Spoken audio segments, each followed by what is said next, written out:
Alleluia. Vogliamo insieme leggere Genesi, capitolo 22.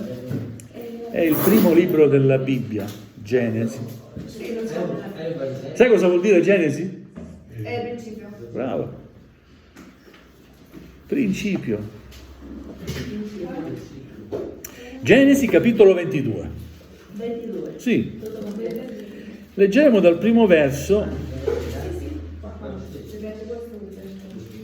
fino al verso 19.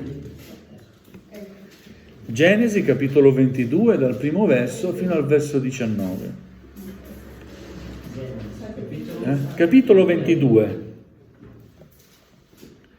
C'è il numero grande, poi c'è il piccolino. 22 tutto completo fino al 19. Gloria a Dio. Alziamo in piedi così onoriamo la parola del Signore e cambiamo un po' posizione.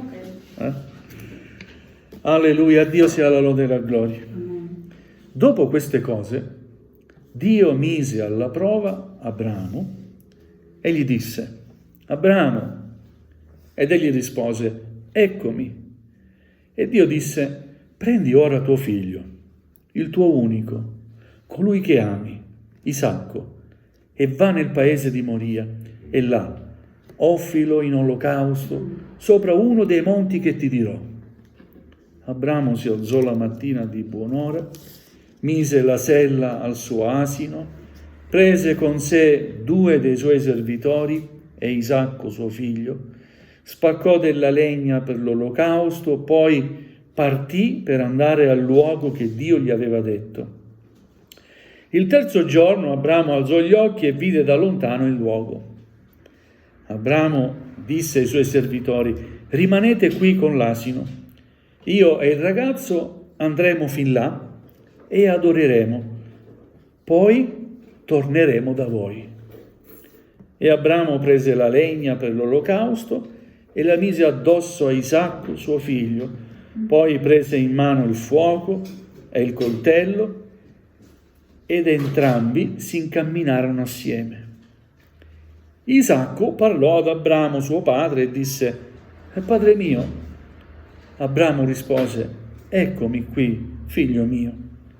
E Isacco: Ecco il fuoco e la legna, ma dov'è l'agnello per l'olocausto? Abramo rispose: Figlio mio, Dio se lo provvederà l'agnello per l'olocausto. E camminarono entrambi assieme. Giunsero al luogo che Dio gli aveva detto e Abramo costruì l'altare, sistemò la legna, legò Isacco suo figlio e lo mise sull'altare sopra la legna. Poi Abramo stese la mano e prese il coltello per sgozzare suo figlio, ma l'angelo dell'Eterno gridò dal cielo e disse: Abramo, Abramo! Ed egli rispose: Eccomi.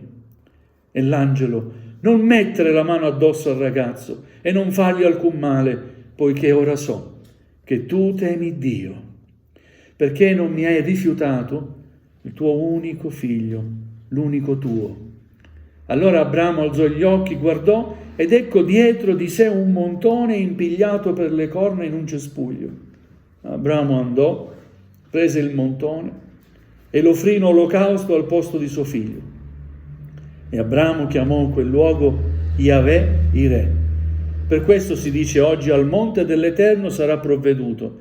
L'angelo dell'Eterno chiamò dal cielo Abramo una seconda volta e disse: Io giuro per me stesso, dice l'Eterno, che siccome tu hai fatto questo e non mi hai rifiutato tuo figlio, l'unico tuo, io certo ti benedirò e moltiplicherò la tua progenie come le stelle del cielo e come la sabbia che è sul lido del mare, e la tua progenie dominerà la porta dei suoi nemici.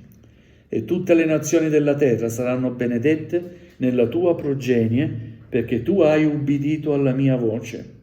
Poi Abramo se ne tornò ai suoi servitori e si alzarono e se ne andarono insieme a Beersheba, e Abramo abitò a Beersheba. Amen. Fin qui la lettura della parola del Signore, accomodatevi. Alleluia, gloria a Dio. È una storia, fa pensare. Morire al nostro figlio. Ma cosa chiede Dio? Non devi neanche morire, devi matare tuo figlio. Cioè. Sì. Cosa chiede Dio a quest'uomo? A un certo punto, leggiamo, Dio mise alla prova Abramo,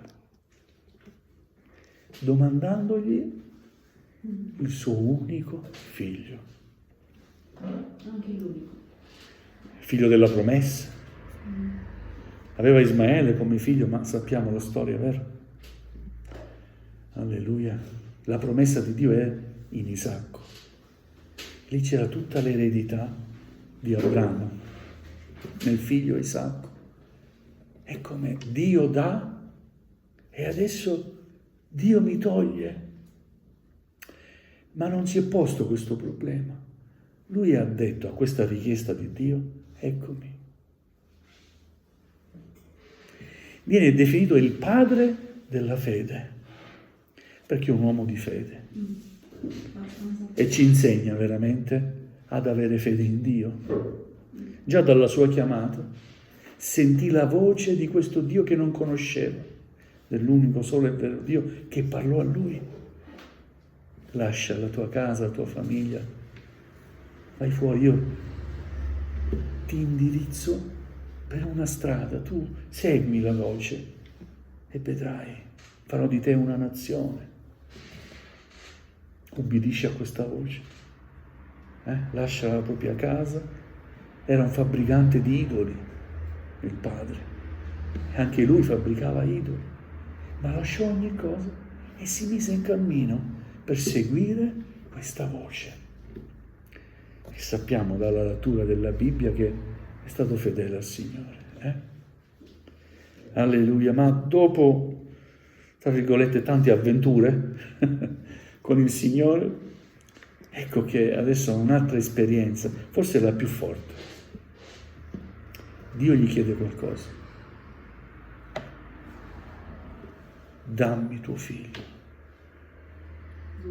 il tuo unico figlio, offrilo in olocausto, sacrificio vivente.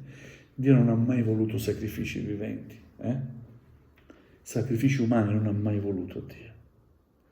L'unico sacrificio che richiede è quello del nostro cuore. Amen. È un sacrificio a volte lasciare noi stessi per dare spazio a Lui nella nostra vita. È l'unico sacrificio che richiede. Prendi tuo figlio, il tuo unico, colui che ami, Isacco, e va nel paese di Moria. Io ti indicherò lì dove dovrai offrirmi l'olocausto. Abramo si alza un buon mattino, prepara ogni cosa, prende 2 servitori suoi per aiutarlo a trasportare la legna e tutto ciò che era necessario.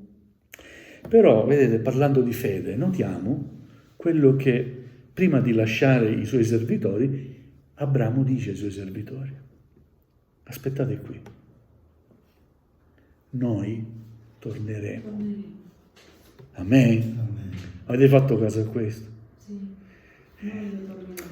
Dio conosceva Abramo conosceva Dio.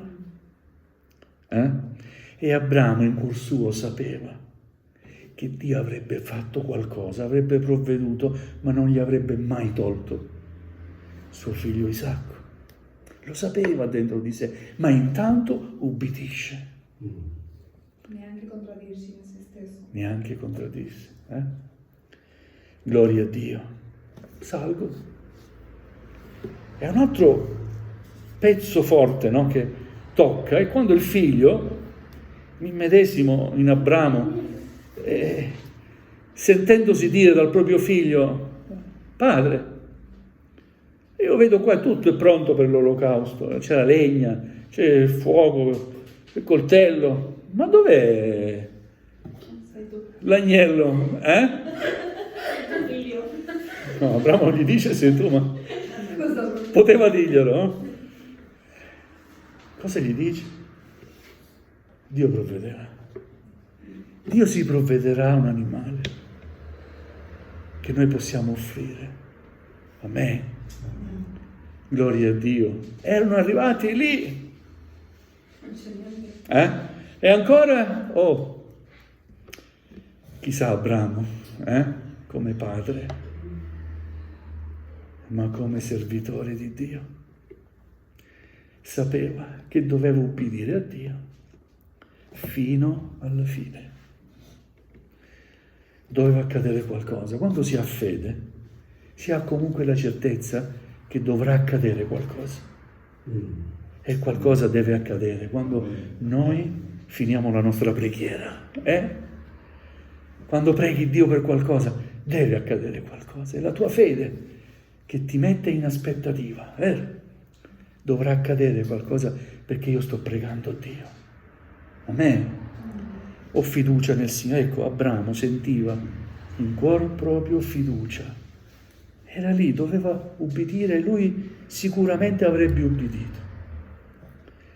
Mette il figlio lì sull'altare, c'è la legna, prende il coltello e ancora non succede nulla. E pensate, il figlio in silenzio. Papà, sono io? Pensate, no? Ho capito. La situazione, ma Abramo era lì, pronto a sgozzare suo figlio. Ma Dio interviene, ecco, quello che aspettava, succederà qualcosa. Sì, è successo. Dio è intervenuto. Oh, Abramo, fermati, non fare del male al fanciullo. Io so che tu sei ubbidiente. Alleluia, lascialo andare. Gloria al nome del Signore. Amen. E immagino, oso solo immaginare la gioia di quel papà, Abramo. Oh, grazie, oh Padre, grazie Dio. Grazie. Guarda, e vede un montone, altro che agnello. Montone più grosso.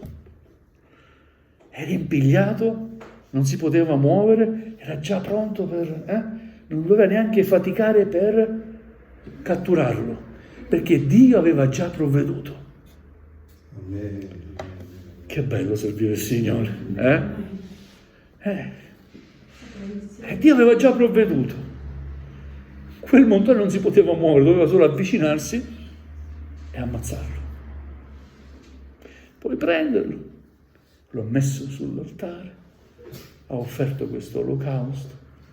Gloria a Dio, E sono tornati dai servitori. Noi torneremo da voi. Amen? No, io e mio figlio torneremo da voi. Perché Dio provvederà. Quel luogo fu chiamato Yahweh Ireh, cioè Dio provvederà. Al monte dell'Eterno sarà provveduto. Dio provvede sempre.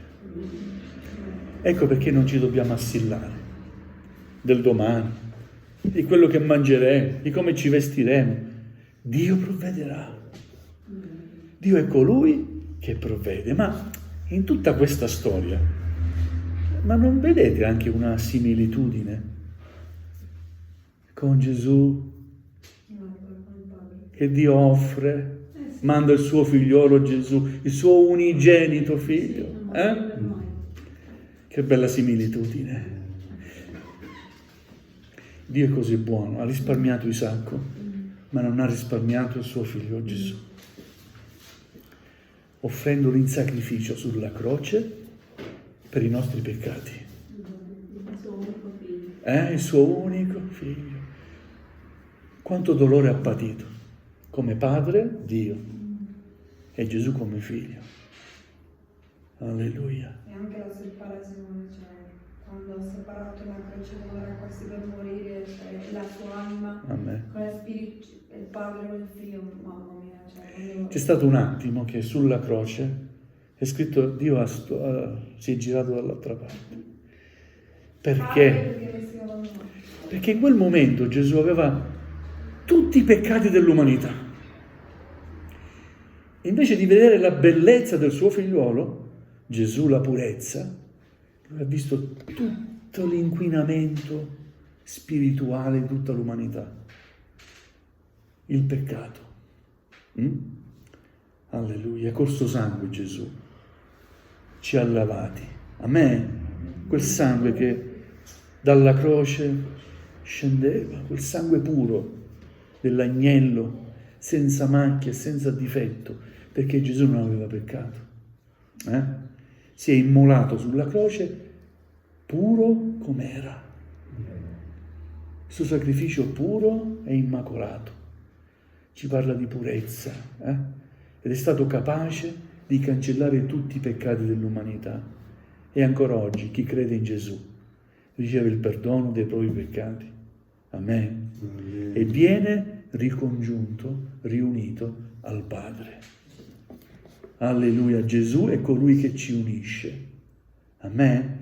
Il pontefice non è un uomo che sta a Roma. Il pontefice è Gesù, che fa da ponte fra il cielo e la terra. Nel nome di Gesù noi andiamo al Padre. C'è un unico solo mediatore fra Dio e gli uomini, è scritto. E Paolo lo scrive a Timoteo, nell'epistola di Timoteo. L'unico mediatore fra Dio e l'uomo è Gesù. Il nostro avvocato, il nostro intercessore, colui che ha pagato per noi e che ci ha riscattati. A Dio sia la lode e la gloria. Amen. Vogliamo ringraziare insieme il Signore? Vogliamo chinare il nostro capo. Gloria a Gesù.